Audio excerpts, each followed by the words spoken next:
So agoraphobia is and can be a very life-limiting condition. Being a phobia, it is by its very nature sort of irrational. And it's where, sort of traditionally has this image of people being afraid to go out in maybe open spaces, but it stops people living their lives in so many ways and stops them doing their day-to-day activities, can stop people applying for jobs or wanting to change jobs, or stop people getting into relationships because they're afraid to go out and explain the phobia to people, and people feel embarrassed and ashamed of it. And even basic things like traveling or driving or getting on public transport also is something that maybe you've had a panic attack when you've been out in public, so you've got the memory of that, and then you think, well, I'm not going to go there again. I'm not going to drive again because I had a panic attack when I was on the motorway. So, and you go into avoidance, just I don't want that to happen again, so I'm not going to do that. And also, people can be afraid of being around crowds of people. Is a fear of being trapped, which almost sounds like claustrophobia, fear of not being able to get out, but it's part of it.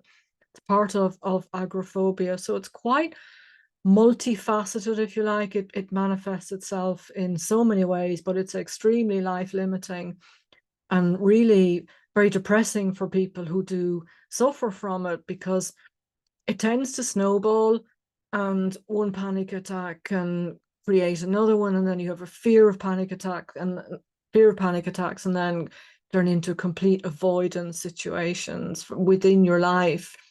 So there's just a list of things that the person just won't do. Well, they can't do this or I can't do that because I'm afraid I'll get a panic attack there. And so the way to deal with it, and the therapy, is to reframe the beliefs and reframe all these feelings that you're giving too much credence to, because the brain is basically giving too much weight to protecting you.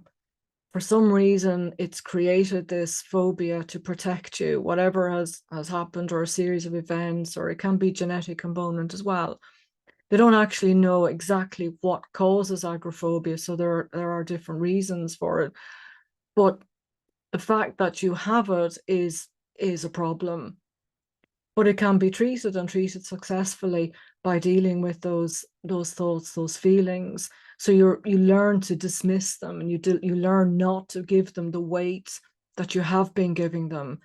And because we all have, everybody, even people who don't have agoraphobia, have, if you like, intrusive thoughts or panic thoughts about situations or things happening, but you dismiss them and you don't give them weight. Well, somebody with this phobia will pay attention to those thoughts and think, oh, well, I can't do that because this one happened. So it turns into almost catastrophizing as well. So in any case, the therapy, hypnotherapy, is very effective, and it reframes these beliefs, reframes feelings and thoughts around this phobia, so that you can live freely and allow yourself to go and do the things that you want to do. So tons more on this topic to come. Bye for now.